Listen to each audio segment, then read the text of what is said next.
Olá pessoal, meu nome é Andrei Maier, eu sou professor de Neurociências e Fisiologia Geral da Universidade Federal de Santa Catarina e é com muito prazer que eu dou boas-vindas a vocês ao sétimo episódio do meu podcast, onde eu quero conversar com vocês sobre aprendizado. Tá? Que é um tema que eu acho que interessa todo mundo, quer as pessoas saibam disso ou não. Galera que está querendo aí mudar os hábitos de vida, aprender uma habilidade nova, aprender uma língua nova, tá preocupado porque tá estudando pra caramba uma coisa e não tá conseguindo. Pô, Andrei, estudo e não aprendo, não vou bem na prova, ou tô querendo ir bem passar num concurso, ou tô tentando mudar meu estilo de vida. Isso tudo envolve aprendizado, como eu vou falar aqui com vocês daqui a pouquinho. Aprendizado é uma coisa que moldou quem a gente é e continua moldando quem a gente é, o que a gente faz, a forma como a gente pensa ao longo da vida toda.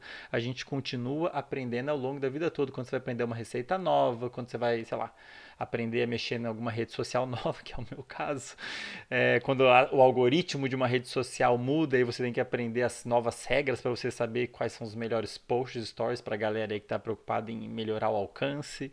Então, o aprendizado acompanha a gente a vida toda, né? Então, para mim é um prazer falar desse assunto, que eu acho que é um assunto extremamente importante, como eu disse, na vida de todo mundo. Só que é um assunto cuja neurociência pode contribuir muito, como eu vou mostrar aqui para vocês, a ciência que estuda o cérebro, porque quem aprende no final das contas, pessoal, é o cérebro, né? E existem regras para o aprendizado acontecer. Se você conhece as regras, você consegue otimizar o seu aprendizado, seja lá qual for. Andrei, quero ficar bom num jogo. Andrei, quero aprender uma língua nova, como eu disse. Se você conhece as regras do aprendizado, você consegue jogar, dançar conforme a música, né? E fazer com que o seu aprendizado seja melhor e mais eficiente. Então, a ideia do episódio de hoje é explicar para vocês sucintamente como o cérebro realmente aprende e o que a gente pode fazer para aprender mais e melhor. E por que eu estou usando o termo realmente? Porque eu vejo muita besteira dentro desse assunto sendo dita por aí. Muita, pessoal. O tema aprendizado, eu não sei porquê, por questões históricas talvez, tem muito mito dentro dela. Tem muita coisa que eu vejo aí a galera falando que envolve essa temática de aprendizado, coisas que você pode fazer para melhorar o aprendizado, um super cérebro, super sei lá o quê. E eu vejo muita besteira sendo dita por aí.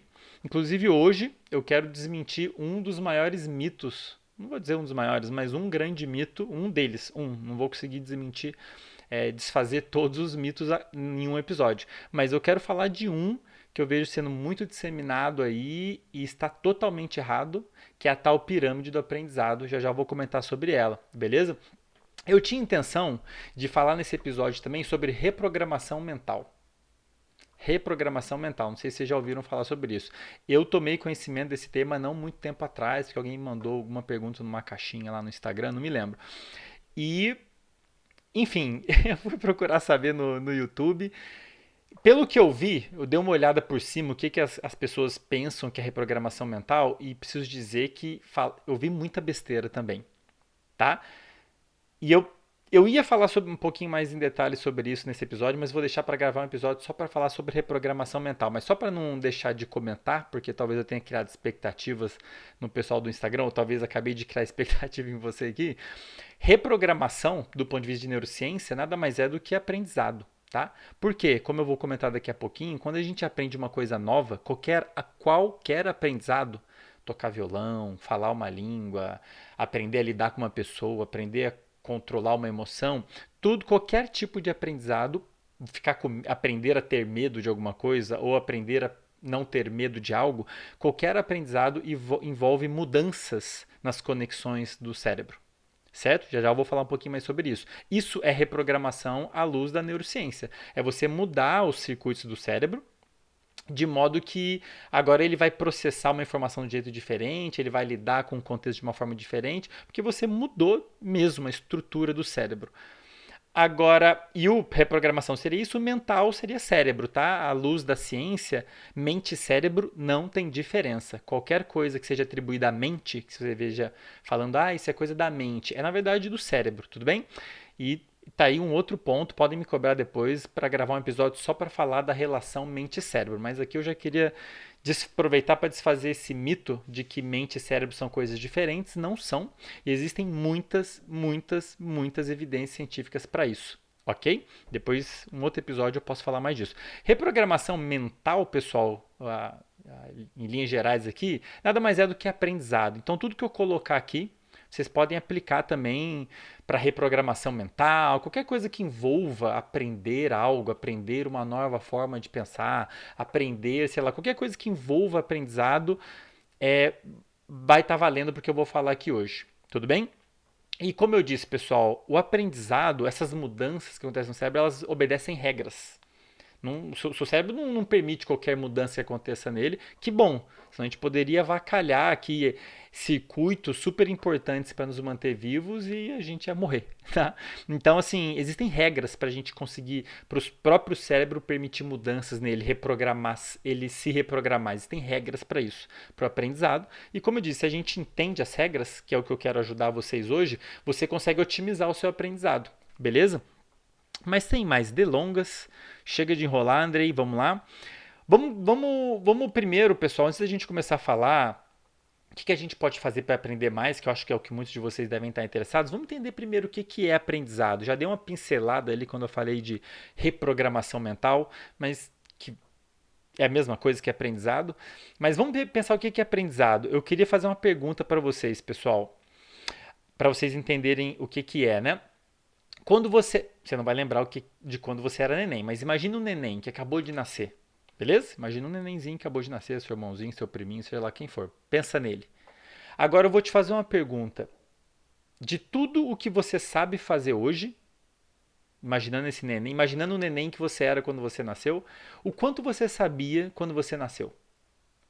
De tudo o que você sabe fazer hoje.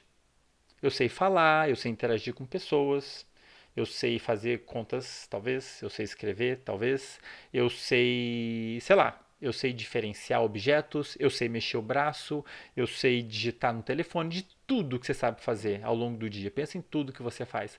Disso tudo, o quanto você sabia quando você nasceu? Praticamente nada. O que um neném sabe? O que um neném tem de conhecimento quando ele nasceu? Respirar, chorar, o cérebrozinho dele consegue controlar alguns parâmetros do corpo dele, frequência cardíaca, frequência respiratória, umas coisas bem básicas para manter o nenenzinho chorando. O nenenzinho não sabe chorar. Ele tem um conhecimento bem rudimentar de comunicação que permite gerar um alerta sonoro. Permite ele gerar um alerta sonoro toda vez que alguma coisa está errada. Pode ser fome, pode ser frio, pode ser dor, pode ser sono. Esse alerta sonoro a gente chama de choro. Existe um conhecimento com o qual o nenenzinho nasceu, a gente chama esse conhecimento de conhecimento inato. Né? Ele nasceu com aquilo, que permite ele gerar um alarme sonoro. Se a gente olhar para essa ótica, soa até meio engraçado, né? E é o que a gente chama de choro. Quando alguma coisa está errada. Agora, ele não consegue, aquele choro, dizer se é uma coisa, fome, se é sono, se é dor ou se é o quê. Né? Com o tempo, as nuances começam a aparecer, os pais começam a reconhecer a diferença. Né? Quem é pai sabe bem a diferença de um choro de dor para um choro de manha, para um choro de sono, para um choro de fome. Mas leva um tempo até para isso começar a se diferenciar. Logo que o neném nasceu, é um barulho específico que o neném consegue fazer ali, né? Beleza? Então, o que o bebezinho sabe na hora que ele nasceu, gente? Muito pouco. Tudo o que você sabe fazer hoje, tudo o que você faz hoje, a forma que você pensa, a forma como você reage ao mundo, a forma como você vê o mundo, tudo que você sabe fazer, sabe, sei tocar piano, sei falar, sei lá quantas línguas, ou uma língua só, eu sou um cara engraçado, eu sei fazer as pessoas rirem. Talentos, pensa aí talentos que você tem, ou talvez você tenha algum talento que você nem se deu conta que você tem. Comentei isso no Instagram esses dias, né? Você deve ser muito bom em alguma coisa, você deve ser bom em se comunicar com as pessoas na rede social, você deve ser bom em escolher roupas, você deve ser bom do ponto de vista artístico, sei lá, você é criativo. Tudo que você sabe fazer hoje, bem ou mal, você aprendeu ao longo da vida. Então, como eu disse lá no início, o, o jeito que você é hoje, a forma como você é, a forma como você vê o mundo, ela foi aprendida ao longo dos vários anos até a idade que você tem hoje, seja lá qual for. Beleza? Então, quase tudo que a gente sabe foi aprendido e isso continua ao longo da nossa vida toda. Não chega um momento que seu cérebro fala assim, ah, não, agora eu já aprendi tudo que eu precisava, tá ok. Não é assim que funciona. A gente continua aprendendo ao longo da vida toda. Agora eu vou começar a cuidar do meu jardim. Você vai aprender sobre jardim, o que é jardim, vai reconhecer, vai aprender sobre plantas, sobre ferramentas, sobre uma tonelada de coisas. Agora comentei aí uma questão muito presente atualmente, né? Tem muita gente que está usando das mídias digitais como parte da sua profissão, né? Para se divulgar. Eu mesmo estou fazendo isso. Eu estou usando as redes sociais, o YouTube, o Instagram, para divulgar conhecimento científico. Isso tem um motivo para eu fazer isso, tem lá meus objetivos, quero levar ciência para todo mundo, quero ajudar as pessoas, enfim, faz parte dos meus objetivos de vida, mas como parte para eu alcançar meus objetivos, eu preciso aprender sobre as redes sociais. Preciso aprender como é que o Instagram funciona, o algoritmo do Instagram. Não é à toa que eu comecei a seguir o Paulo Cuenca, Bruno Perini, Ju Fracaroli, galera que trabalha, o Thiago Nigo, galera que trabalha, porque a galera tem esse conhecimento, a gente fica lá tentando aprender. Estou dando um exemplo aqui meu de algo que eu estou tentando aprender para melhorar, para alcançar um objetivo. Então, o aprendizado acompanha a gente a vida toda, não é só. Às vezes, quando a gente fala de aprendizado, as pessoas pensam aprender a capital do país, as coisas que a gente aprende na escola, capital do país, Bhaskara, sei lá, tipos de plantas lá em biologia, célula, enfim, essas coisas tradicionais que a gente aprende na escola, mas a escola, gente, as instituições de ensino, elas nada mais são do que uma forma que nós, sociedade, encontramos de formalizar o aprendizado, de organizar o aprendizado, de sistematizar o aprendizado. Vou abrir um parênteses aqui para dizer que do jeito que o negócio está agora, ela não é o ideal para o aprendizado à luz da neurociência. Né? Provavelmente vou ter que gravar um outro episódio só para falar disso. Mas beleza, daqui a pouco eu volto nisso. Mas o aprendizado, galera, acompanha a gente a vida inteira, quer seja na escola, fora da escola. Você tem diploma, não tem diploma, não interessa. Você está aprendendo desde sempre e continua aprendendo. E o aprendizado para o cérebro, o que é aprendizado no cérebro? Nada mais são do que mudanças nas conexões dos bilhões de neurônios que a gente tem no cérebro. Para quem não sabe, nós temos no sistema nervoso algo em torno de 86 bilhões de neurônios. Neurônios é uma célula do cérebro que usa sinal elétrico para se comunicar bem rápido, né? Devem ter visto, né? Aqueles videozinhos de células, aquele choque, pulso elétrico percorrendo, aquilo ali é o neurônio se comunicando um com o outro. A gente tem 86 bilhões, cada uma dessas células se comunica milhares de vezes umas com as outras. Então imagina 86 bilhões de células se comunicando milhares de vezes com outras. Imagina a quantidade de conexões que tem no cérebro. É literalmente algo astronômico, equiparável ao número de estrelas, tá? Então, aprendizado, pessoal, qualquer que seja o tipo, qualquer aprendizado, reprogramação mental, chama do jeito que você quiser, qualquer aprendizado, ele é um reflexo de mudanças nas conexões do cérebro. Muda. Tá? Essas mudanças, essa capacidade de se alterar do cérebro que acompanha a gente a vida inteira, a gente chama de neuroplasticidade. Ok? Neuro, de sistema nervoso, de cérebro, neuro, de neurônio, plasticidade do termo plástico, que muda, algo que é possível mudar. O nosso cérebro ele é capaz de. Se a gente olhar um cérebro assim, a olho nu, não dá para ver, né? Porque você não consegue ver uma celulinha que ela é muito pequenininha. Mas a gente consegue ver essas mudanças se a gente usar métodos específicos. Os circuitos do cérebro, eles mudam a vida toda como reflexo do aprendizado. E existem, galera, uma quantidade enorme, enorme de evidências científicas para isso. Tá? O aprendizado, qualquer que seja, é um reflexo de mudanças no cérebro, de mudanças nas conexões dos neurônios, mudanças nos circuitos do cérebro. E isso é o aprendizado. Tudo bem? Existem inúmeras evidências. Eu queria comentar aqui uma delas, por exemplo, que eu já comentei. Eu comentei sobre isso no episódio sobre formação de hábitos. Formar um novo hábito nada mais é do que um tipo de aprendizado, e como qualquer aprendizado, envolve mudanças no cérebro. E eu comentei lá dos trabalhos de uma pesquisadora chamada Anne Graybiel. Inclusive, acho que eu falei o nome dela errado no outro episódio. Anne Graybiel, que é uma pesquisadora da MIT, é uma grande referência na área de formação de hábitos. E ela tem um desenho experimental, ela faz uns experimentos legais mostrando que ela coloca lá um ratinho para fazer uma tarefa, com o tempo o ratinho aprende a melhor maneira de executar a tarefa, até um momento que aquilo ali se torna um hábito para ele, ele faz aquilo de forma automática. Então ele aprendeu a executar a tarefa da melhor maneira possível até o ponto daquilo virar um hábito. Ele nem precisa mais pensar na tarefa, o negócio rola sozinho. E ela acompanhou, caracterizou mudanças que vão acontecendo ao longo desse aprendizado. Eu não vou entrar aqui em detalhes de novo, quem quiser saber um pouquinho mais, volta lá nesse episódio sobre formação de hábitos. Mas o que ela viu foi uma mudança no padrão de atividade de circuitos específicos do cérebro, em lugares específicos do cérebro, que resultaram no aprendizado do animal durante a execução daquela tarefa. Então, o aprendizado dele da melhor maneira de executar aquela tarefinha que ele tinha que fazer para ganhar lá uma comidinha, o aprendizado em si era o resultado de mudanças em circuitos específicos do cérebro do animal. Um outro exemplo muito interessante que vocês podem encontrar em livro-texto de neurociências, tem uma tonelada de referências, é a seguinte: quando a gente, por exemplo, né, um indivíduo ele treina a discriminar diferentes texturas. Então, digamos que você está treinando a discriminar texturas diferentes, né, com a mão. Você passa a mão e discriminar, isso aqui é mais áspero, isso aqui é mais lisinho. Ou senão, quando a pessoa está treinando a ler braille, ela precisa aprender a discriminar melhor aqueles pontinhos para a pessoa conseguir entender o que cada padrão de pontinho significa, conseguir ler em braille, né? Esse treinamento que você faz com a ponta do dedo, com a pele, vai levar você a aprender a discriminar um pouquinho melhor ali a superfície, a leitura em braille, e isso se reflete em mudanças no cérebro. As áreas do cérebro que processam informações ali da ponta do dedo que você está usando para treinar, elas ficam maiores. Então está aqui uma outra evidência científica muito bem caracterizada na literatura, que realmente acontece. Se você treinar, começar a usar mais a ponta do dedo, digamos, para alguma tarefa, seja lá qual for, é de se esperar que as áreas do cérebro que estão processando informações que vêm da ponta do dedo, elas ficam maiores, permitindo com que o cérebro processe um pouquinho melhor essas informações, e isso vai se refletir na sua capacidade, uma melhor capacidade que você tem ali de executar a tarefa.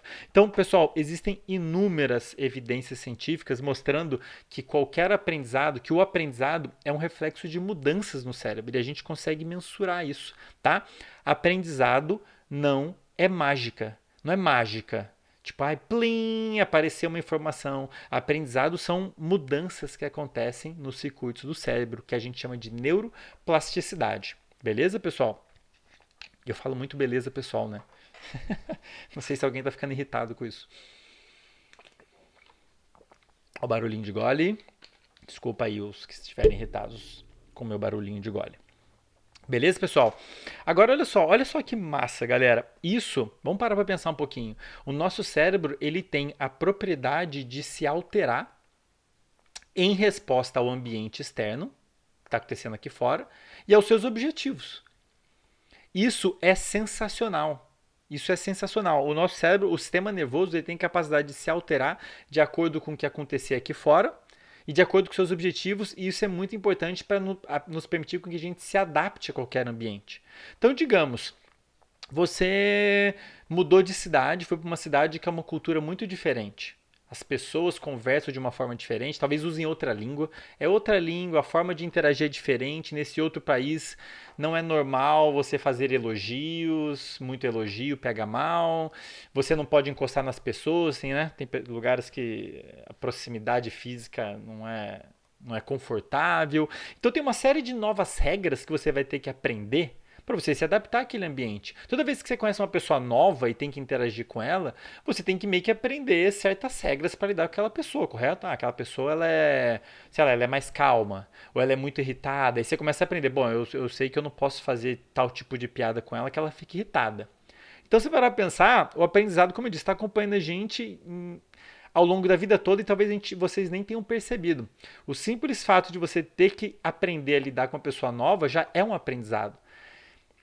E o seu cérebro consegue se adaptar a esse novo ambiente, com pessoas novas, aquela pessoa nova, graças a essa propriedade que ele tem de se mudar, de se alterar, que a gente chama de neuroplasticidade. Então isso permite a gente se adaptar a quase qualquer ambiente. É magnífica, é uma propriedade do cérebro muito bonita. Inclusive, galera que curte neurociência de modo geral e quer saber por onde começar, eu sugiro começar estudando esse tema, neuroplasticidade, porque ele meio que acaba entremeando em várias outras temáticas da neurociência. Beleza? Pessoal, isso é aprendizado.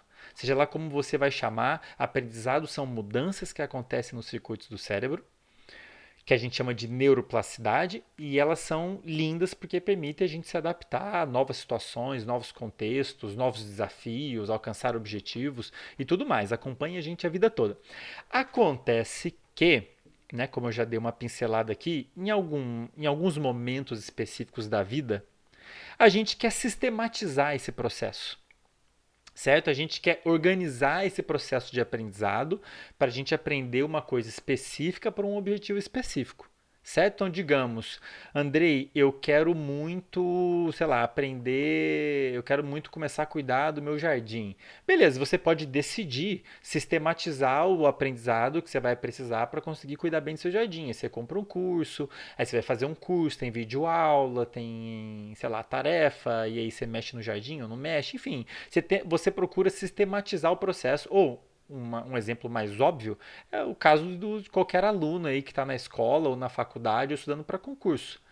O que está sendo feito nada mais é do que você sistematizar o processo. Se organiza, fala, ó, hoje você vai estudar tal assunto, você vai sentar, vai ler e vai tentar lembrar desse conteúdo, entender esse conteúdo. Para quê? Para fazer uma prova, para passar numa prova ou para realmente aprender alguma coisa. Enfim, seja lá qual for o objetivo, a gente, em muitas situações, a gente tenta sistematizar o processo de aprendizado, correto? Ah, Andrei, legal. Então, será que a gente consegue, se a gente entender quais são os determinantes do aprendizado, como que o aprendizado acontece, será que a gente consegue se organizar para melhorar, para aprender mais? O que a gente pode fazer para aprender mais e melhor, ser mais eficiente no processo de aprendizado? Beleza, é aí esse ponto que eu queria chegar, pessoal. Mas antes de falar disso, eu queria falar para vocês como que o cérebro não aprende. Por que, que eu quero fazer isso? Porque eu vejo muito de uma informação que eu queria muito desmistificar aqui, sendo disseminada por aí, e eu queria deixar claro que ela está errada, porque ela vai induzir vocês a estudarem, a tentarem aprender do jeito errado, e eu acho que isso grave, porque isso pode gerar muita frustração, muita ansiedade. Infelizmente, em nenhum momento, pelo menos na minha trajetória como estudante, ninguém me ensinou como o cérebro aprende. E eu acho que é um tema que deveria ter na escola. Se você entender as regrinhas do jogo, como que o cérebro aprende, o que a gente pode fazer para facilitar o processo, para melhorar o processo, isso iria eliminar uma série de problemas que a gente precisa enfrentar depois, porque se a gente não sabe como o processo é, como é melhor, a gente acaba fazendo do jeito errado. Como eu disse, isso gera frustração, desmotivação, ansiedade. Aí você acha que o problema é com você. Pô, tô estudando pra caramba, não aprendo, não consigo ir bem. E às vezes é porque você está fazendo do jeito errado, você está desrespeitando algum aspecto do processo de aprendizado no cérebro, né?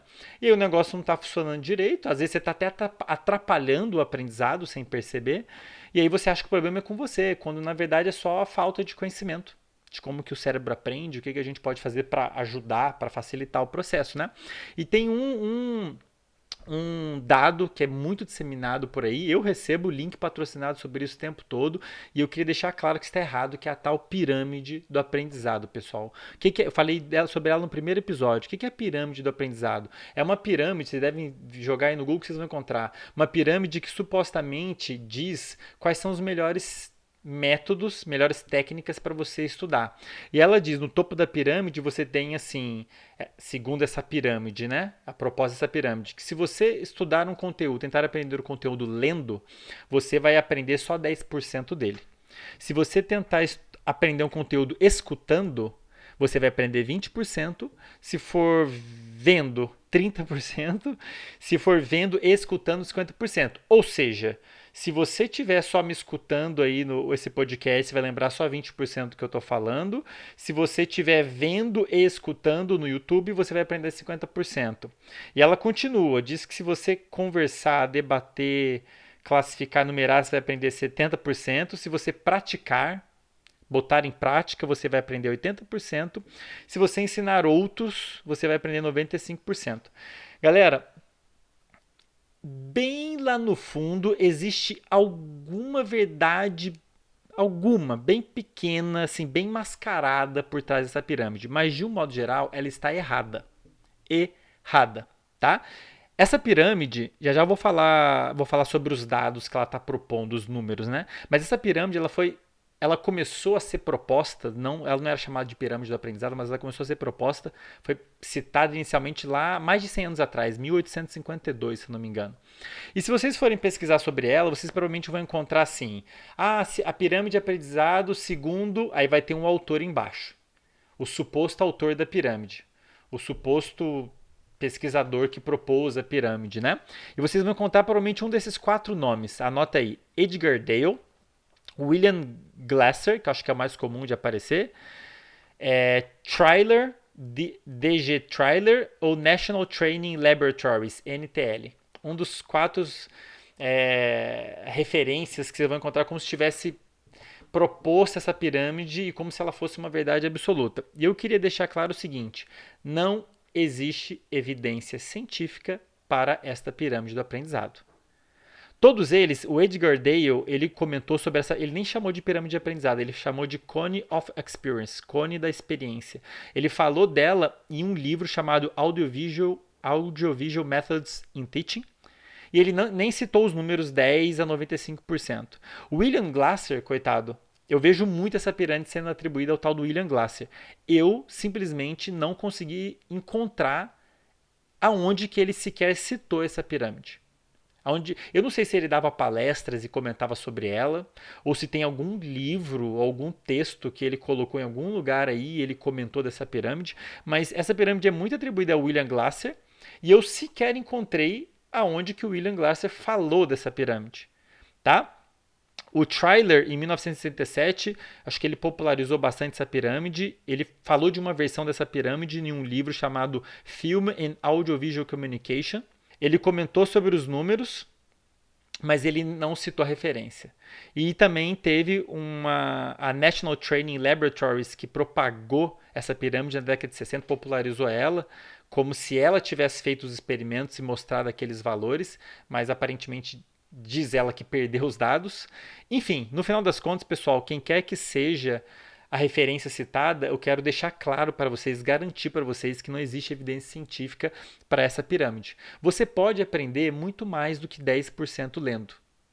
Você pode aprender muito mais do que 30% vendo. Assim como você pode aprender muito menos do que 50% vendo e escutando. Seja lá quais forem ali os valores indicados ali na pirâmide, não é assim que funciona, não é assim que o cérebro aprende. Esses não são. O fato de você estar lendo ou escutando não é o principal motivo, não é o principal determinante para o quanto você vai aprender ou não.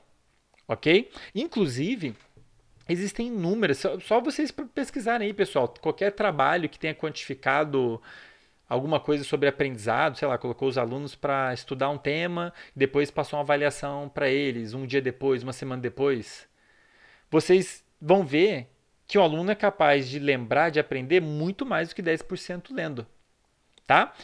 Então, de novo, pessoal, a tal pirâmide do aprendizado está errada. Está errada, não é assim que a banda toca, esses não são os principais fatores. Eu já vou explicar quais são.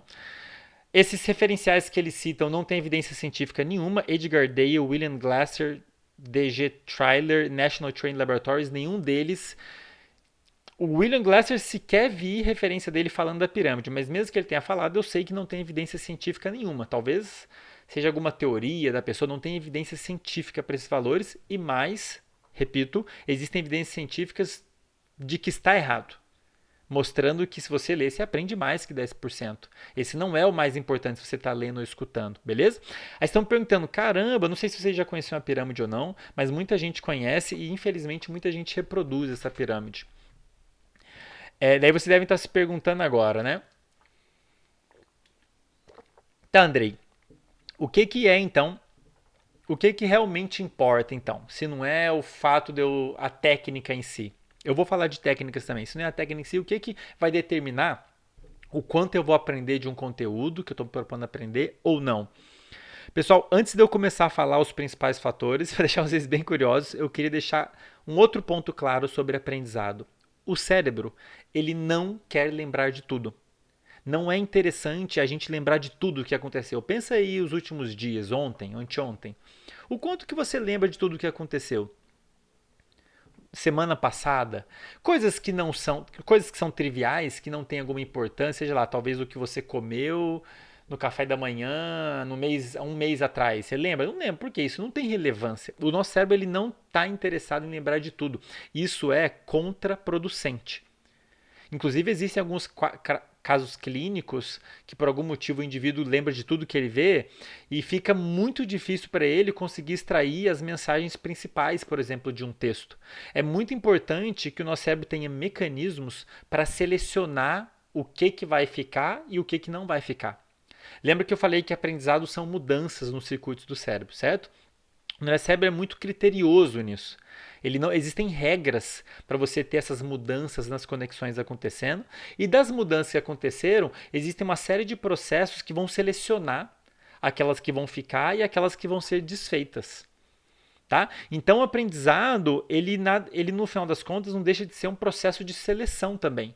Nosso cérebro está super preocupado em saber o que é relevante armazenar, quais informações são realmente relevantes, e a gente tem vários mecanismos para controlar isso. Só para vocês terem uma ideia do quão complexo e lindo que isso é, tem um trabalho de Matt Walker, que eu vou deixar na referência também. Tem um trabalho do Matt Walker, que é aquele autor do Por que Nós Dormimos, né? E ele tem um trabalho mostrando, na verdade ele estava discutindo mais sobre sono, mas ele mostrou nesse trabalho, não é o único que mostra isso, que o simples fato, imagina que você põe uma lista de palavras para a pessoa memorizar. O simples fato de você marcar as palavras como lembre e não lembre, ou seja, dar uma orientação para a pessoa que está memorizando aquela lista de palavras, para ela lembrar aquela palavra ou não, aquilo já vai definir se ela vai lembrar ou não. O simples fato de você fazer uma anotação mental, lembrar disso e não lembrar disso, isso já vai influenciar no quanto você vai lembrar. E repare, a pessoa está lendo. A pessoa está lendo uma lista de palavras, depois eu vou medir o quanto que ela lembra do que ela leu. Algumas palavras estão marcadas para lembrar, outras não. As que estão marcadas para lembrar, a pessoa lembra mais, as que não estão marcadas para não lembrar, ela não lembra. A pessoa não sabia que ia fazer uma avaliação, né? Então, mas aí tinha umas marcadas para lembrar, outras não. E ela lembra mais as que ela estavam marcadas para lembrar. E o quanto que ela consegue lembrar? Muito mais do que 10%. Estou dando aqui mais um dos vários exemplos de evidência científica que mostra que aquela pirâmide está totalmente errada, beleza? Ou quase totalmente errada, pelo menos da forma como ela é apresentada, né? O nosso cérebro ele não quer lembrar de tudo e ele tem mecanismos para selecionar o que vai entrar de informação nova. E eu estou me referindo a todo tipo de aprendizado, tá? Livro-texto, aprendizado de como andar de bicicleta, aprendizado de como lidar com uma pessoa, aprendizado de como autocontrole emocional, qualquer tipo de aprendizado. O seu cérebro está preocupado com que novas informações, que novos aprendizados vão entrar, vão ser adquiridos e quais vão ficar. Então a gente tem mecanismos para fazer essa seleção e essa limpa nessa maturação desse conhecimento, né? Mas finalmente, quais são os fatores que realmente determinam quanto a gente vai aprender, pessoal? Foco. Quão focado você está, quão engajado você está naquele conhecimento, naquela atividade específica que está envolvendo o que quer que você vá aprender. Motivação, já vou falar um pouquinho mais sobre ela, que na minha opinião é um dos aspectos mais subestimados na área do aprendizado, é motivação. Grau de alerta, o quão alerta você está, isso afeta muito o quanto você vai aprender naquele momento, e a qualidade do seu sono. Tá? Queria comentar brevemente desses 4. Foco, pessoal. O que é foco atencional? Quem quiser saber um pouquinho mais, pode voltar lá no episódio. Tem um episódio que eu gravei só para falar sobre déficit de atenção e o que a gente pode fazer para melhorar o nosso foco atencional e concentração. Mas o que é foco atencional, pessoal? É um mecanismo que o nosso cérebro tem, custoso, envolve um processo ativo do cérebro em que ele prioriza o processamento de uma informação específica, ao mesmo tempo que ignora a restante. Então, se vocês estão prestando atenção nesse vídeo ou no áudio, seja lá o que for, seu cérebro está priorizando o processamento dessa informação ao mesmo tempo que ignora outras informações, sei lá, um barulho de um ar-condicionado, ou alguém falando no fundo, o seu cérebro está pelo menos tentando ignorar isso, como se estivesse abaixando o volume dessas outras informações. Isso que é foco atencional, e isso é um processo ativo do cérebro. É como se fosse, imagina como se fosse uma banca de seleção que está deixando passar uma informação mais do que outra para priorizar o processamento de uma informação específica. O que estiver fora do seu foco atencional não vai ser processado da mesma maneira e é uma informação que não vai ser armazenada. Então, por exemplo, você está aí prestando atenção no que eu estou falando. Ah, tá, tô entendendo, legal. Pô, vou tentando lembrar, tentando memorizar o que eu estou falando, né, para melhorar depois o seu aprendizado, legal quando ele está falando. Ao mesmo tempo que o seu cérebro está prestando atenção no que eu estou falando, ele está ignorando o resto. Talvez chegue alguém aí perto de você, imagina que você está super focado no que eu estou falando. Aí chega alguém perto de você e fala alguma coisa que você nem viu que a pessoa falou, porque você está prestando atenção em mim. A pessoa foi embora. E aí eu te pergunto, quanto o seu cérebro vai lembrar do que a pessoa falou? Quanto? Segundo a pirâmide, você iria lembrar 20%. Mas não vai, porque o seu foco atencional não estava ali. Entende? Então, não interessa se você está escutando alguma coisa, e aqui eu vou aproveitar para voltar lá na história da reprogramação mental. Quando eu pesquisei muito por cima, eu vi que muito dessa discussão da reprogramação mental, não sei bem, pessoal, depois eu vou gravar um episódio só para falar sobre isso, mas parece que tem muita gente que acha que a gente vai aprender alguma coisa simplesmente ouvindo. Né? Você põe lá um áudio, alguém falando alguma coisa, e isso vai reprogramar seu cérebro. Não é assim que funciona. Se você não tiver foco atencional, por exemplo, se você não tiver foco atencional no que está sendo falado, no que eu estou falando, se você não estiver prestando atenção no que eu estou falando, com foco, tentando entender, tentando ver do que eu falo, o que se encaixa no seu entendimento, se você entendeu, o que se encaixa no que você já sabia. Se você não tiver esse processo ativo, você não vai aprender nada do que você está escutando. Tá? Foco atencional é fundamental. Dito em linhas gerais, o que tiver fora do seu foco atencional, você não vai aprender praticamente nada. Eu não vou dizer nada porque talvez tenha alguma exceção de algum tipo de aprendizado implícito assim em algum contexto específico. Mas de um modo geral, você só vai o seu cérebro, ele tem esses mecanismos que fazem você ficar focado em algo específico justamente porque ele está selecionando aquilo. Fala, ó, vou processar isso aqui agora porque isso aqui é mais importante em relação aos outros estímulos. Beleza? A gente tem um certo controle sobre esse foco atencional. Enfim, não vou entrar em detalhes sobre isso, porque eu falei bastante disso em outro episódio, né? Então, foco atencional, independente de você estar lendo e ouvindo, ele vai afetar muito o quanto você vai aprender daquele conteúdo. O que tiver fora do foco atencional vai ficar de fora, beleza? De novo, pessoal, independente de você estar lendo, ouvindo e escutando, tá? Segundo ponto, pessoal, motivação. Eu vejo as pessoas, de um modo geral, pessoas, eu digo, inclusive os atores do sistema educacional, de um modo geral, talvez, né? Professores, alunos, galera preocupada de alguma forma com o aprendizado. Me parece que as pessoas subestimam muito a importância da motivação. Eu já ouvi isso, gente falando, ah, motivação não é importante, importante é disciplina, sei lá, alguma outra coisa. Galera, eu já falei de motivação em outro episódio, quando eu falei de procrastinação, mas motivação é fundamental para o aprendizado. Tá? Como eu já comentei lá no episódio sobre concentração, motivação está muito relacionada a um sinal químico chamado dopamina.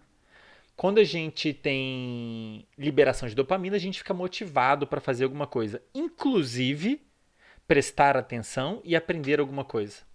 Essa é uma forma, né? Esses sinais químicos, esse sinal químico envolvido com motivação, a dopamina, é uma das formas que o nosso cérebro tem de dizer que aquilo é importante. Então, se você está muito curioso com alguma coisa, nossa, eu quero muito saber um conteúdo, eu quero muito ouvir o que o Andrei vai falar agora, porque eu acho que o que ele vai falar vai me ajudar muito a alcançar meus objetivos. Aí você está super curioso do que eu vou falar, espero. Isso quer dizer que lá no seu cérebro você vai ter uma liberação maior dessa dopamina.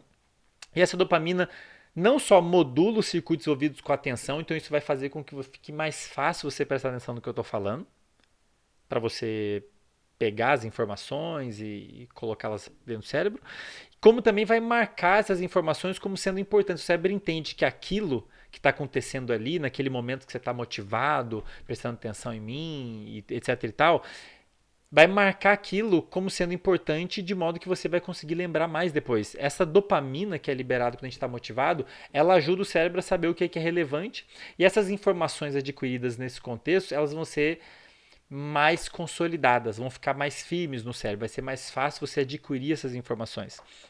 E na minha opinião, como eu falei, me parece que as pessoas subestimam muito a importância da motivação no contexto de aprendizado de um modo geral.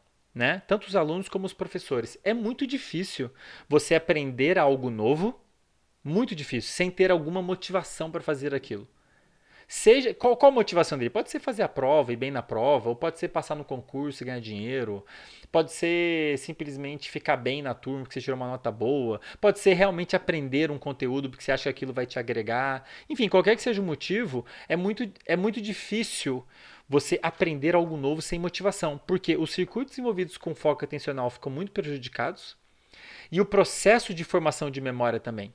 Então, a motivação que é gerada pela dopamina ela é muito importante tanto para você formar memórias novas, adquirir novas memórias, novas informações, seja lá o que for, e para você manter essas memórias, consolidar essas memórias no cérebro. Tá?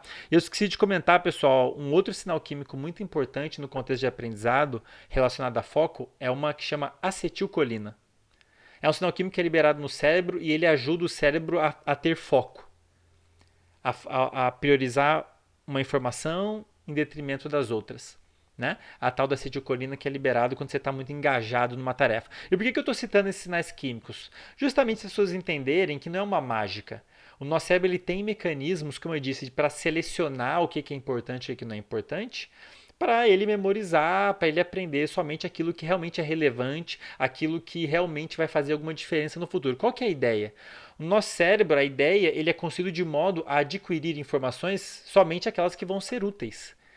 Novos conhecimentos, habilidades, informações específicas que vão poder ser usadas no futuro. E a gente tem mecanismos para fazer essa seleção. Dois deles eu já citei: foco atencional, os mecanismos que fazem você focar em uma coisa ou em outra, motivação, então os circuitos envolvidos com motivação, liberação de dopamina é super importante dentro desse contexto também. E elas vão guiar. Lembra que eu falei que aprendizado são mudanças no cérebro? Esses sinais químicos, eles guiam essas mudanças.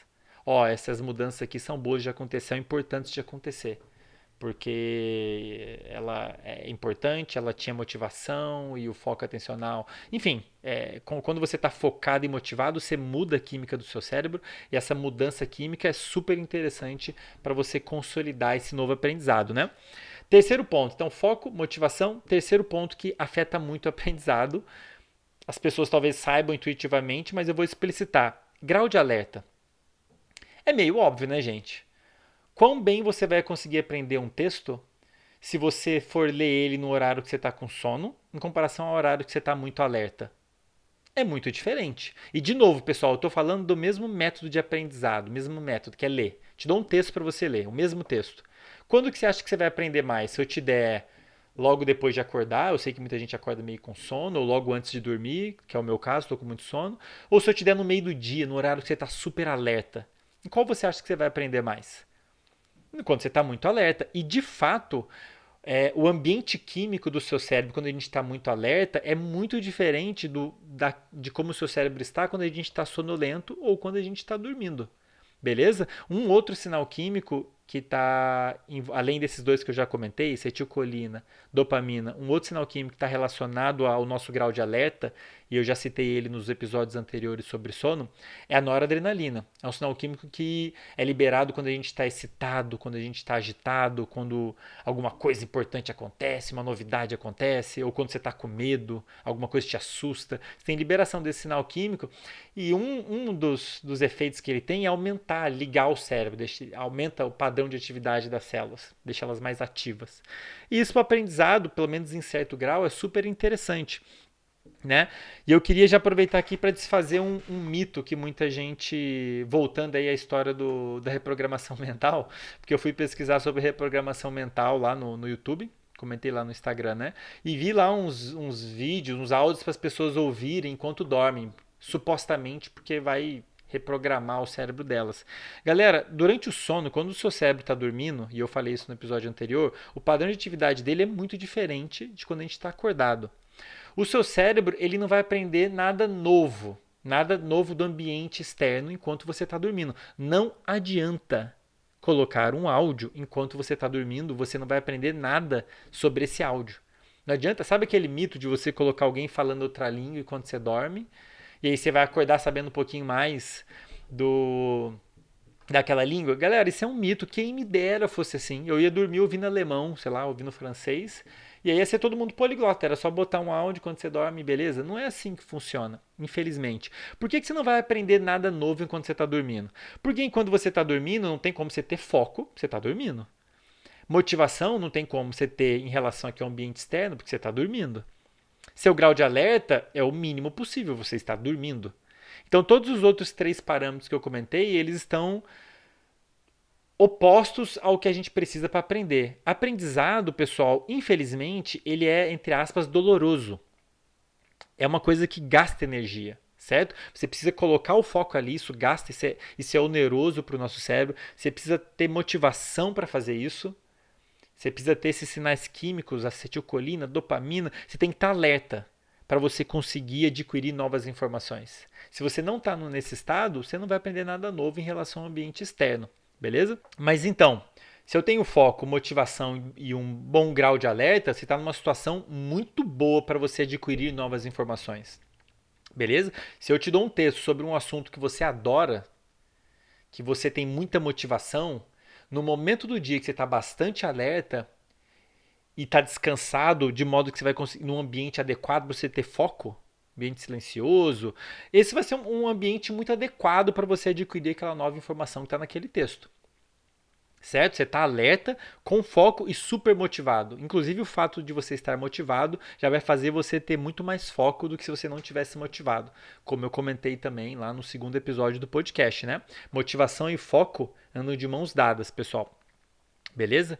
Então, se você tem esses parâmetros, você vai conseguir adquirir informações novas. Tem que estar acordado, alerta, com foco e motivado. Isso sim afeta o aprendizado. Independente se você está lendo, ouvindo e lendo, tá? Esses três parâmetros são muito mais importantes e tem trocentos dados científicos mostrando isso. Se eu elimino um deles, seu aprendizado vai ficar. Se eu elimino qualquer um deles, se eu tiro o seu foco, o aprendizado cai para quase zero.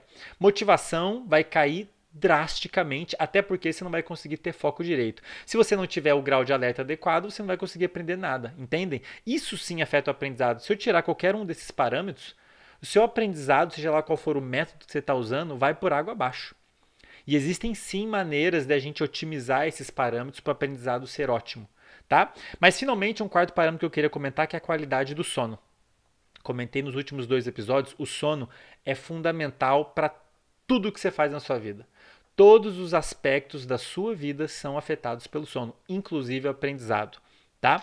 O sono, eu vou colocar aqui sucintamente para não entrar em detalhes, porque eu já falei muito nos últimos dois episódios. Mas ele é super importante para restaurar funcionalmente os circuitos do cérebro, inclusive aqueles relacionados ao que eu acabei de falar, foco, motivação e grau de alerta. Esses circuitos precisam ser restaurados. Isso acontece em boa parte durante o sono. Então, se você não dormir bem, eles não vão funcionar direito. O seu foco atencional vai ficar prejudicado, sua motivação vai ficar prejudicada e, naturalmente, seu grau de alerta vai ficar prejudicado porque você dormiu pouco, né? Então, todos os três parâmetros ali que eu comentei que são fundamentais para você adquirir novas informações ficam prejudicados se você dormir mal. Mas, além disso, o sono é muito importante por um processo que a gente chama de consolidação da memória. O que acontece? Formação de memória funciona assim, né? Você adquire uma informação nova, e depois essa informação vai ser ou não consolidada, seria um segundo momento.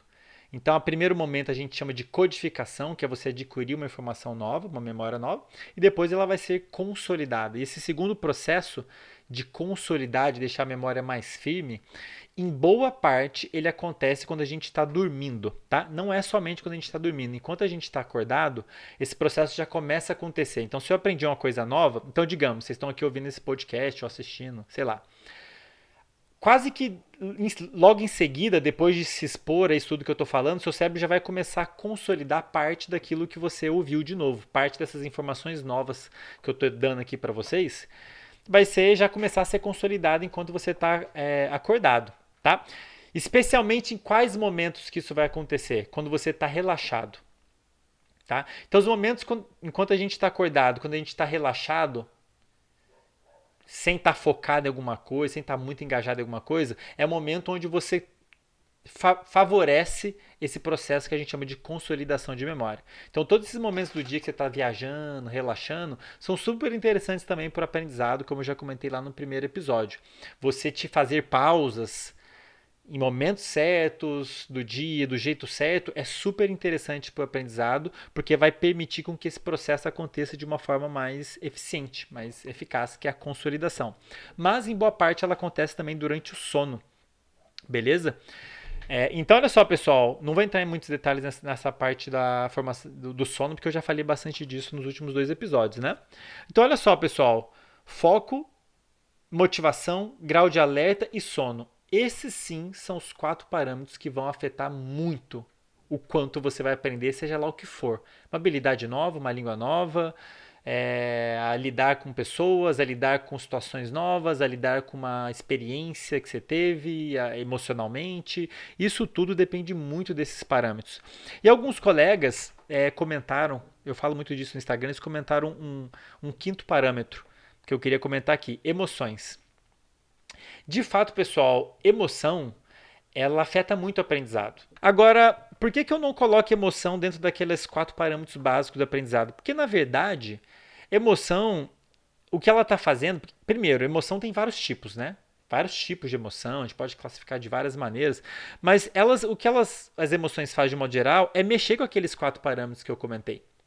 Então, quando você fica muito emocionado com alguma coisa, você pode saber que seu foco atencional vai mudar, sua motivação vai mudar, seu grau de alerta vai mudar e talvez até o seu sono possa mudar por conta disso tudo. Então, por exemplo, você encontrou alguma pessoa super importante, você foi no restaurante, sei lá, tinha uma pessoa lá que você adora, que você admira, que, sei lá, você está apaixonado. Você pode ter certeza que naquele momento aquela pessoa ligou o seu foco atencional, você vai ficar super focado naquela pessoa, sua motivação vai mudar completamente, talvez você queira interagir com a pessoa, talvez você queira fazer alguma coisa para chamar a atenção da pessoa, ou talvez você foi lá falar com a pessoa, e o seu grau de alerta também está totalmente alterado. Então aqueles sinais químicos que eu comentei, né, acetilcolina, dopamina, noradrenalina, eles todos provavelmente vão ser deflagrados, vão ser liberados numa situação como essa e vão dizer para o seu cérebro: ei, isso aqui é super importante. Então, emoções, de modo geral, elas podem ajudar, sim, no aprendizado, porque elas vão mexer justamente com esses parâmetros que eu comentei, com esses parâmetros básicos: foco, motivação, alerta e talvez o sono depois, tá? Mas, preciso dizer, emoções, elas podem ser úteis, elas podem ajudar ou atrapalhar o aprendizado. Depende da emoção que você está sentindo e o contexto que você está sentindo. Vou dar um exemplo que vocês vão se familiarizar. Digamos que você está assistindo uma aula, digamos que eu estou te dando uma aula agora sobre isso que eu estou falando. E eu falo: olha, gente, e digamos que é um assunto que você já acha interessante, tá? Mais ou menos interessante. Ah, legal, bom saber como é que o cérebro aprende. Mas aí, digamos que eu falo assim para vocês: ó, gente, vocês, depois dessa aula, vocês vão fazer uma prova. Uma prova. E se você for mal nessa prova, se você vai ter que fazer a disciplina de novo, sei lá, alguma punição, digamos. Se você for bem, legal, digamos. E é realmente algo que é comum no sistema educacional, né? O que vai acontecer? Você vai ficar meio ansioso, né? Você fala: opa, tem uma prova. Isso vai mudar, isso é uma resposta emocional, você vai ficar um pouquinho ansioso, isso vai gerar um certo estresse no seu corpo, a resposta, o seu corpo vai responder isso, seu cérebro vai responder, vai liberar vários sinais químicos, cortisol, o hormônio do estresse, esses sinais químicos que eu comentei, dopamina, noradrenalina, acetilcolina, isso tudo provavelmente vai ser liberado, porque você ficou agora preocupado com a prova, e isso pode sim ser interessante para o aprendizado. Porque essas mudanças químicas, como eu disse, elas vão modular lá os circuitos do cérebro envolvidos com foco, com formação de memória, dizendo assim: olha, isso aqui é importante. Bom, eu já queria saber isso aqui porque eu acho interessante, mas agora eu quero mais porque eu vou fazer uma avaliação daqui a pouco. Então, nesse contexto, pode ser, é claro que se o estresse for muito grande, isso pode atrapalhar, mas de modo geral, o fato de você colocar uma avaliação no final da disciplina, por exemplo, pode gerar uma resposta emocional dos alunos que vai ajudar, inclusive, eles a aprender aquele conteúdo. Eles vão ficar, pelo menos, mais motivados a entender o que eu estou falando, porque daqui a pouco eles vão ser avaliados sobre isso, né? Então, pode ser útil. Agora, vamos pensar um segundo cenário. Você está tendo essa mesma aula, não vai ter avaliação, e você recebeu uma mensagem, sei lá, do seu namorado, sua namorada, dizendo que vai terminar com você. E você gosta muito desse namorado, namorada. que vai acontecer? Você vai ter uma resposta emocional, você vai ficar ansioso, estressado. Caralho, por que vai terminar comigo? Eu gosto tanto dela, a gente tá tão bem. E, meu Deus, sei que ela vai começar a pensar nisso. Então, é um estímulo que gerou a mesma resposta emocional, um estresse e ansiedade, só que agora o foco é outro. O foco é o seu namorado, sua namorada. Então, nesse contexto, essa resposta de estresse e ansiedade, ela não vai ser interessante para o aprendizado, pelo menos não o aprendizado daquilo que está sendo dado ali na aula, entende? Então, quanto emoções vão ser úteis para o aprendizado depende do contexto, depende da emoção, depende de uma série de fatores. Mas elas acabam, de fato, emoções afetam o aprendizado justamente porque elas mexem com aqueles parâmetros que eu comentei, com o seu foco. No caso do namorado querendo terminar com você, seu foco vai ficar direcionado para isso. Sua motivação vai ficar direcionada para tentar resolver esse problema, para falar com seu namorada. E o Andrei falando ali na aula, ele que se dane, tô nem aí porque ele tá falando, eu quero resolver meu namoro aqui, que é importante para mim. Seu grau de alerta vai mudar. Você não vai ficar com sonolento se uma pessoa que você ama tá falando que não quer mais ter um relacionamento com você, né? Você vai ficar ligadão, entende? Então, agora tudo que tiver fora desse cenário relacionado ao seu relacionamento vai ser prejudicado do ponto de vista de aprendizado, porque seu foco tá ali agora. Tá lá no seu relacionamento e tudo mais, né? Então, emoções, elas mexem com esses parâmetros básicos, foco, alerta, motivação e até mesmo sono. E ela pode ser útil ou não para o aprendizado, dependendo do contexto. Dito isso, pessoal, agora você deve estar se perguntando: ah, Andrei, legal, então. Mas afinal, será que existem técnicas que a gente pode usar para otimizar esses processos? Será que técnicas que realmente podem funcionar para eu aprender mais e melhor, de uma forma mais eficiente e tudo mais? Pessoal, sim, com certeza existem técnicas e várias que podem te ajudar a aprender mais, aprender melhor e tudo mais. Mas essas técnicas, entendam, elas só vão funcionar se elas afetarem alguns desses princípios básicos que eu comentei. Quais são os princípios básicos que afetam realmente o aprendizado? Foco, motivação, alerta e sono. E de novo, emoções é um quinto aí, mas eu não estou colocando ele como um dos princípios básicos, porque na verdade a emoção o que faz é mexer com um desses quatro, ou com os quatro, né? Então as técnicas, elas existem técnicas sim que podem ajudar e muito, mas depende como elas são usadas e se elas realmente estão afetando algum desses princípios básicos do aprendizado. Beleza? Eu queria comentar aqui de três coisas, aspectos, três exemplos, tá? Poderia falar vários episódios só sobre técnicas e técnicas, né? Inclusive, vocês podem deixar aí nos comentários sobre técnicas, sobre, enfim, qualquer consideração que vocês tenham ou dúvida que vocês têm em relação ao que eu estou falando aqui, a gente pode discutir um pouquinho melhor em episódios futuros, né? Mas olha só, por exemplo, como eu disse, qualquer técnica, qualquer coisa que você faça que vai afetar seu foco atencional, que vai afetar sua motivação para aquele conteúdo específico, para aquele aprendizado específico, que afete o seu grau de alerta e que afete a qualidade do seu sono, isso vai afetar o seu aprendizado. Como e quanto depende do quanto você afetou esses parâmetros e do como você afetou esses parâmetros, beleza? Vou dar um exemplo. O horário do dia afeta o quanto você vai conseguir aprender alguma coisa específica? Com certeza. Como eu já falei nos últimos dois episódios, dependendo do horário do dia, o seu cérebro está programado, segundo o nosso reloginho biológico, para estar mais ou menos alerta. Existem horários do dia que são mais adequados para você estudar do que outros. Como eu falei, experimenta tentar estudar um texto quando você está com sono. A não ser que aquele texto de alguma maneira te desperte, seja tão legal que te motive, te deixe ligadão, ou sei lá, alguma outra coisa que te aumente o seu alerta, você vai aprender muito pouco daquilo. Seu cérebro vai ser muito pouco capaz de adquirir conhecimentos que estão ali naquele texto. Beleza? O horário do dia pode afetar muito e sim, existe horário do dias melhores. Acabou de sair um trabalho na Neuropsychopharmacology, se eu não me engano, mostrando que a capacidade cognitiva das pessoas, capacidade de concentração, capacidade de raciocínio, capacidade de estudar, vamos colocar aqui, tá? Capacidade de atividades relacionadas a estudar, foco e atenção e tudo mais, ela muda dependendo do horário do dia e dependendo se a pessoa é matutina ou vespertina. Lembra que eu falei isso no último episódio. Matutina é quem prefere acordar cedo e dormir mais cedo, e vespertina é quem prefere acordar mais tarde e dormir mais tarde. O melhor horário para estudar desses dois grupos é diferente. O cérebro desses dois grupos é diferente. o cérebro de um vai estar mais ativo em horários mais cedo e o cérebro do outro vai estar mais ativo em horários mais tarde. Então, se você puder escolher o horário que você vai aprender, seja lá o que for, existe um melhor horário para você. Dependendo se você é matutino ou vespertino, dependendo do horário que você dorme, etc e tal, dependendo de vários fatores. Então, o horário do dia não é uma técnica de estudo, mas o conhecimento que você tem de você mesmo e sobre a neurociência por trás de aprendizado vai te permitir estabelecer como eu falei, existe uma melhor técnica para cada um, dependendo de como é o seu perfil, de quais são os seus objetivos, se você pode escolher o horário do dia para estudar ou não, se você tem sim o melhor horário do dia para você ter um foco atencional melhor, porque ao longo do dia não é só o nosso grau de alerta que muda. A nossa capacidade de concentração muda, a nossa motivação muda. Os sinais químicos envolvidos com motivação, inclusive a dopamina, a liberação dela varia, tem uma variação dependendo do horário do dia. Então tem horários do dia que você está naturalmente mais motivado do que outros. Naturalmente, para você aprender algo novo, é melhor que seja no horário que você está mais motivado, mais focado, entendem? Então existe uma ciência por trás disso que, de certa maneira, não deixa de ser uma técnica de aprendizado, se você souber o melhor horário, tá? Para citar aqui um exemplo.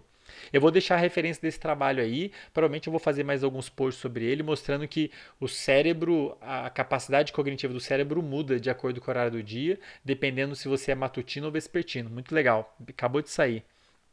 Acho que foi em Desculpa, acho que saiu em maio, estou na dúvida aqui. Outro ponto que eu já comentei lá no primeiro episódio. A forma como você organiza os seus estudos, ela pode estar facilitando o aprendizado ou atrapalhando. Porque o que a gente quer que aconteça? O que o nosso cérebro está tentando fazer naturalmente? Colhe informações novas, vê como que isso está relacionado a tudo que você já sabe, e aí você tem um processo que a gente chama de consolidação. Então, no primeiro momento, a gente tem a formação de memória, que a gente chama de codificação na neurociência, né? Você colocar uma informação nova ali, encaixar ela em algum lugar ali no meio das suas memórias antigas, e um segundo momento de consolidação, que aquela memória vai ficar mais firme ou não, correto? Agora, essas etapas acontecem em momentos distintos. Quando que a gente tem a formação de memória, a codificação? Quando você está super focado.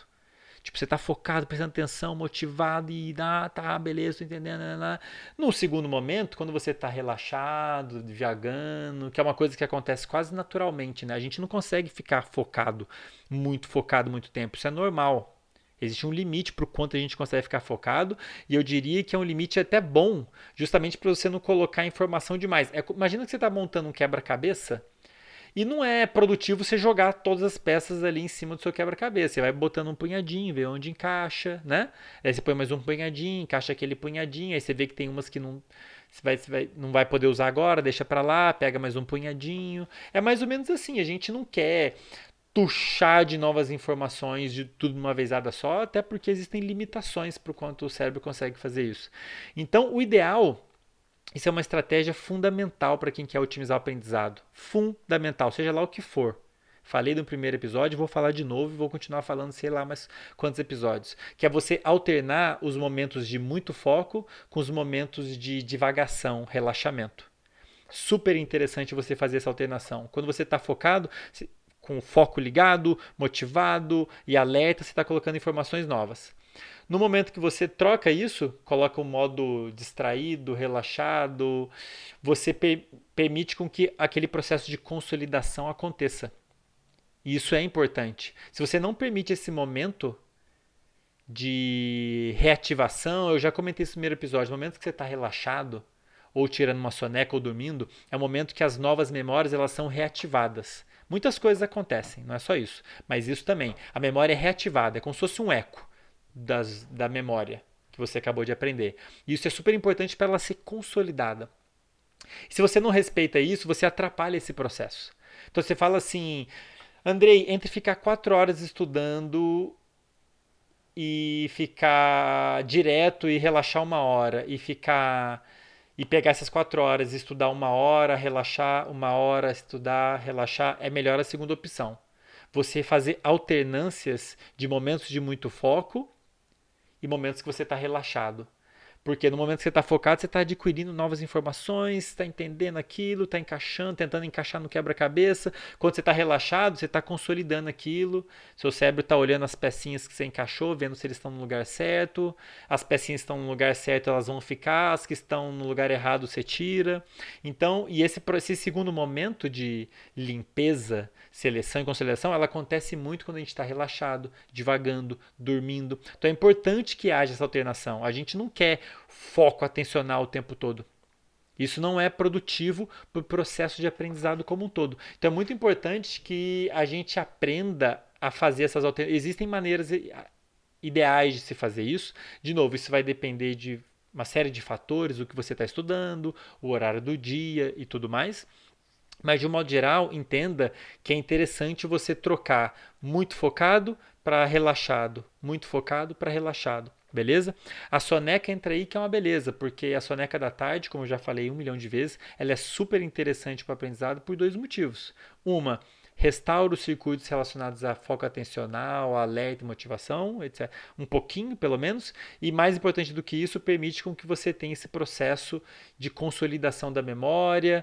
E isso já é mostrado cientificamente que a soneca aumenta a capacidade de aprendizado da pessoa depois da soneca, né? A capacidade que ela tem de criar novas memórias é maior do que se ela não tivesse tirado a soneca, tá? Salvo né, algumas circunstâncias específicas, né? Se a soneca atrapalhar o sono da noite, aquela história toda, tá? Mas ela é muito interessante para o aprendizado, com certeza. Mas entendo isso. Então, eu estou falando aqui de uma outra técnica. Que técnica? Você alternar momentos de muito foco e momentos de relaxamento é super interessante porque você está respeitando o processo.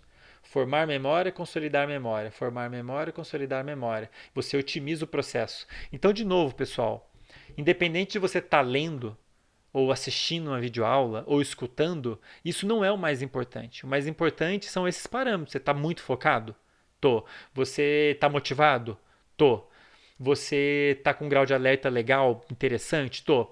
Beleza, então o negócio vai funcionar, você vai formar novas memórias muito bem. Só que além disso, é bom você saber organizar a rotina de modo que essas novas memórias elas tenham oportunidade de serem consolidadas. Então é importante você ter as pausas, é importante, se possível, se for possível, não atrapalhar o sono de noite, ter a soneca. É importante você ter uma boa qualidade do sono, porque durante o sono você tem um processo lindo, maravilhoso de consolidação de memória, de seleção. Então, tudo aquilo que você aprendeu muito focado e muito motivado, durante o sono, o seu cérebro vai consolidar mais essa informação, porque ele entende que aquilo era importante. Se você estava muito focado, muito motivado e muito alerta em relação àquele conteúdo ali, é porque era uma parada muito importante. Então, vamos consolidar isso aqui, beleza? Então, o quanto você vai lembrar no dia seguinte vai depender muito desses fatores, entendem? E tá aí uma técnica. Você saber organizar a sua rotina de aprendizado respeitando os momentos de muito foco e os momentos de relaxamento que são super importantes, que muita gente não respeita. Beleza? Momento de relaxamento é muito importante e sono é muito importante para o aprendizado. Beleza, pessoal? Então a galera aí que deixa de dormir para estudar, nossa, está fazendo uma cagada enorme por vários motivos, né? Legal? E finalmente queria comentar uma última técnica,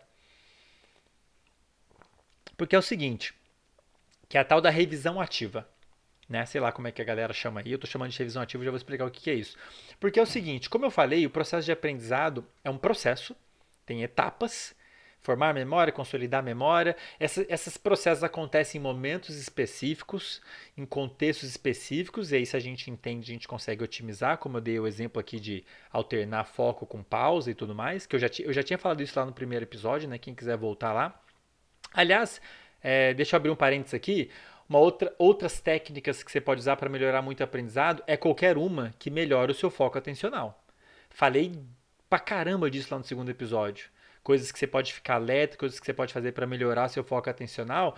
De certa maneira, são técnicas que vão melhorar bastante o aprendizado. Se você tem uma melhor capacidade de controle atencional, uma melhor capacidade de colocar o foco onde você quer, quando você quer, isso vai melhorar muito a sua capacidade de aprendizado, porque foco é um dos princípios, dos parâmetros básicos que afetam o aprendizado, beleza? De novo, independente se você está lendo, ouvindo, assistindo e tudo mais.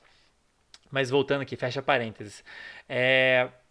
o que acontece? O aprendizado é um processo, tem momentos, tem etapas, e o sono é importante como pai das etapas, né? Você restaura, você consolida a memória. Só que conforme a gente vai passando os dias, né? O seu cérebro todo dia ele faz uma certa seleção de todas as informações que você tem ali, especialmente as mais recentes, as últimas que foram sendo adquiridas, né? E realmente, né? Todo dia você adquire uma informação nova, né? O que aconteceu no dia, pessoa que você conheceu, sei lá, coisas que você comeu.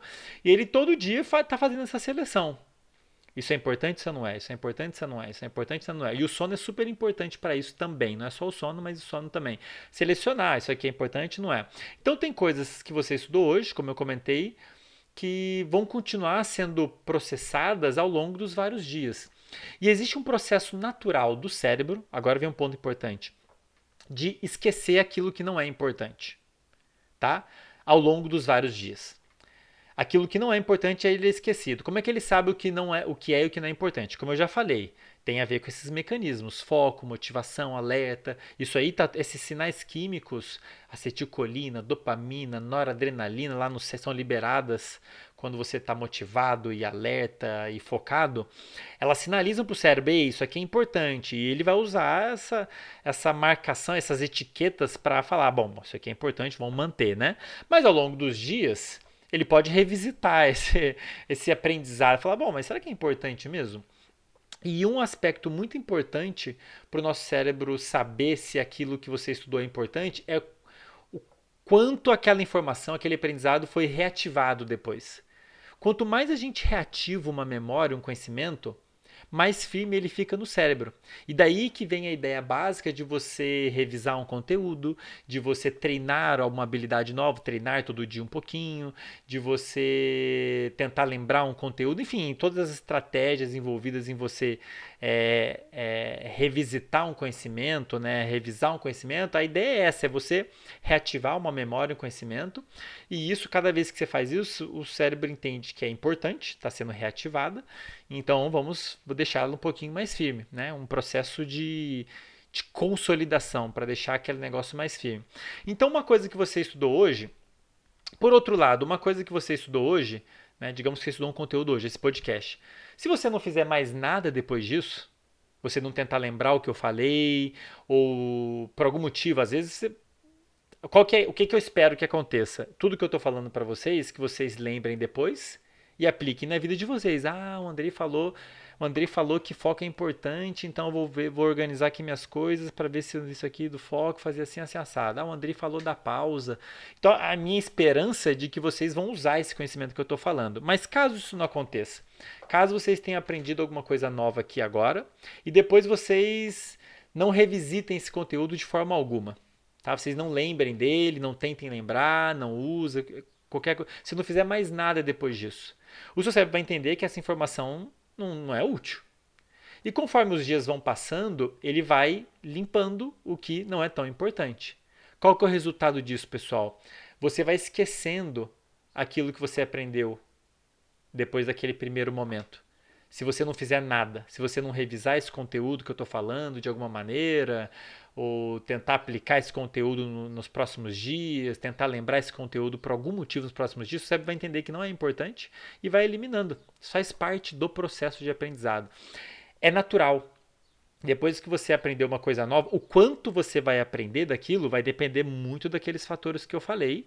E o quanto você vai lembrar no dia seguinte vai ser afetado também por tudo aquilo que eu falei. Mas existe uma tendência natural de pelo menos parte daquilo que você aprendeu ser perdido, é esquecido. A gente chama isso de curva do esquecimento, isso está super bem caracterizado na literatura, há mais de 100 anos a gente já sabe disso.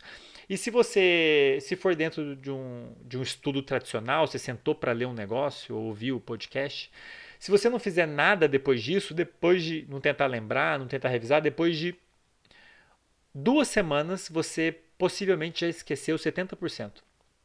Tá? Isso vai variar. Vai variar de acordo com quão engajado você estava, quão motivado você estava, aquela história toda. Mas você vai esquecer a maior parte depois, se você não usar aquele conhecimento para nada, se você não tentar lembrar daquele conhecimento, não reativar aquela informação. E faz sentido, porque se você não está, de novo, se você não está reativando aquele conhecimento, seu cérebro entende que, bom, não deve ser tão importante, porque passaram-se dias, não precisou daquele conhecimento para nada, então vamos eliminar. Como eu falei, o nosso cérebro ele não quer lembrar de tudo. Ele quer lembrar só o que é útil, só o que é realmente importante. E se é uma informação que você não está usando nunca, ele entende que não é importante e é eliminado. Isso talvez explique por que a gente esquece uma boa parte do que a gente estudou na escola ou na faculdade. Porra, uma boa parte a gente não, primeiro que a gente não tinha interesse em aprender, não tinha motivação, né? Isso aí já avacalhou bastante. Segundo, porque a gente não teve, achou aplicabilidade nenhuma nisso, né? Só o nosso cérebro entendeu que não deve ser importante. E ao longo dos dias e das noites, ele foi fazendo aquele processo de seleção e foi eliminando, foi esquecendo. Isso é importante de acontecer. Então, se você. E a gente tem que estar ciente disso, porque existem coisas que a gente pode fazer para impedir o esquecimento. Impedir o esquecimento, e aí entra a tal da revisão ativa. O que é revisão ativa? É você adotar estratégias, tem várias, que te force a lembrar o conteúdo que você estudou sozinho. O que é sozinho? Sem olhar o material, né? Fecha o livro, você tentar lembrar aquele conteúdo sozinho. E isso é uma forma muito interessante para o cérebro dele entender que aquilo deve ser super importante. Se você está tentando resgatar sozinho, aquilo ali deve ser super importante. E isso tem a ver muito com foco atencional. Lembra que eu falei que foco é muito importante. Quando você tenta lembrar um conteúdo, galera, tenta lembrar, resgatar sozinho, o que você está fazendo é direcionando o foco atencional para dentro. Está tentando achar aquela informação. E aí, na hora que você reativa aquela informação, imagina um holofote para dentro. Na hora que você ilumina a informação que você queria, seu cérebro fala: opa, deve ser uma parada super importante, porque ele teve que lembrar um negócio por algum motivo. E marca aquela memória, tipo assim, ó, isso aqui é importante, então ela vai ficar marcada como importante e vai ser protegida de ser esquecida. Se você tenta lembrar alguma coisa, não lembra direito, digamos que eu te faço uma pergunta, você tenta lembrar, fala qual que é a resposta e aí não lembra. Seu cérebro já fala, caramba, essa resposta deve ser uma coisa importante, porque ele está tentando lembrar. E aí você vai lá e consulta para ver, é tal coisa. E atualiza aquela memória, o cérebro fala, cara, essa informação aqui deve ser importante, vou mantê-la bem firme aqui. Então repara que essa técnica é muito importante para quem quer otimizar o aprendizado. São essas técnicas que envolvem, que a gente chama de revisão ativa, que é você revisar o conteúdo. Revisar seria você reativar uma memória, né? E ativa, que é você fazer isso de uma forma voluntária, né? Então você, ao invés de você ler um livro e lembrar de alguma coisa, ler um trecho e lembrar de alguma coisa, você ativamente, voluntariamente, você vai lá e tenta resgatar sozinho aquela informação. Isso é muito valioso. Tem vários trabalhos muito legais, já citei aí no Instagram, gravei uns vídeos legais mostrando isso. Se você estuda um conteúdo, né, lê o material e logo em seguida se submete a um teste que te força a lembrar aquele conteúdo, você protege aquele conhecimento de ser esquecido, protege muito aquele conhecimento de ser esquecido. Mesmo que esse teste seja feito logo depois. Tem uma forma que você tem de dizer para o seu próprio cérebro, ei, esse conhecimento aqui é importante. Qualquer coisa que você faça que ajude o seu cérebro a entender que aquilo é importante, porque é isso que o seu cérebro está tentando fazer. Ele está tentando filtrar o que é importante e o que não é. Qualquer coisa que você faça que ajude ele a entender o que é relevante e o que não é, vai ser interessante para ele formar e consolidar aquela memória e evitar que ela seja esquecida, né? Então a gente tem, né, se você estuda uma coisa lendo, ouvindo, seja lá como for, e não faz nada depois disso, a tendência é você esquecer a maior parte disso ao longo dos dias. No dia seguinte você vai até lembrar bastante, mas ao longo de depois de uma semana, 2 semanas, você já esqueceu a maior parte, a não ser que por algum motivo você precise resgatar essa informação. Precisa lembrar dela, ou você faça isso propositalmente. Você sente e fala, cara, vou tentar lembrar aquele conteúdo para evitar que eu esqueça ele. A gente chama isso de revisão ativa. Provavelmente eu vou gravar um episódio só para falar sobre isso, né? Mas o que eu acho legal é porque nesse caso, de novo, é uma técnica, nesse caso uma técnica de estudo, que está mexendo com aqueles princípios básicos do aprendizado. Nesse caso, você está brincando com o seu foco atencional, né? Você está colocando o foco atencional para dentro, está reativando uma memória e está sinalizando para o seu cérebro, ei, essa memória aqui é importante, vamos ficar com ela, não joga ela fora não, beleza? Beleza, pessoal? A gente poderia continuar aqui falando de técnicas e estratégias que são usadas na escola, na faculdade, boas ou ruins, que você está usando, que não está usando, e posso até pensar em gravar algum episódio para falar sobre isso, então peço que vocês deixem aí nos comentários sugestões que vocês tenham dessa temática também, ou considerações que vocês queiram fazer, e de qualquer forma, eu quero só que vocês entendam que processo, aprendizado é um processo, tem várias etapas, esse processo ele está sob controle de mecanismos que estão detectando o que é importante ser aprendido, o que não é. E nesses mecanismos a gente tem esses 4 princípios básicos que afetam muito o aprendizado, independente de você estar lendo, ouvindo ou escutando alguma coisa, que é foco, motivação, alerta e sono. Se você mexe em qualquer um desses parâmetros, você vai afetar muito o aprendizado, tá? E a gente pode discutir uma série de estratégias que podem otimizar esse processo. Horário do dia, será que o horário do dia que a gente tem aula é o melhor? Será que a duração da aula é o melhor? Será que o momento que a gente faz os intervalos é o melhor ou não é? Isso depende de uma série de fatores. Será que a forma como você revisa o conteúdo, será que é a mais adequada? O momento que você revisa o conteúdo, será que é a mais adequada? Isso tudo a gente pode discutir no segundo momento, mas definitivamente podem afetar muito o aprendizado, porque vai afetar um daqueles 4 parâmetros, né? Beleza, pessoal? Bom, com isso eu encerro esse episódio. Queria agradecer aí quem ficou até o final. Quem tiver dúvidas e comentários, deixa aí nos comentários. Se você acha que esse episódio vai ser útil para alguém que está aí batendo cabeça com o aprendizado, ou gosta de saber sobre o aprendizado, ou quer entender um pouquinho melhor sobre como o cérebro aprende, por favor, deve ter um item aqui embaixo para você compartilhar esse episódio com esses seus colegas. Muito em breve, para quem quer melhorar aí o desempenho nos estudos de um modo geral, eu vou lançar um curso agora início de setembro, na semana que vem.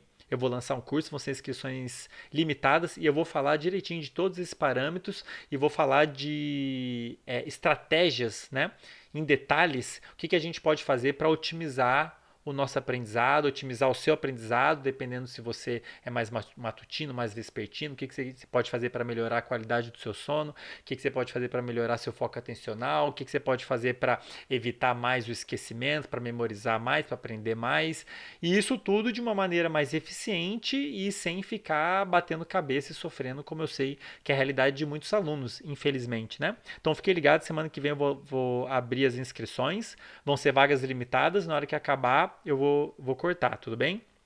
E aí só ano que vem.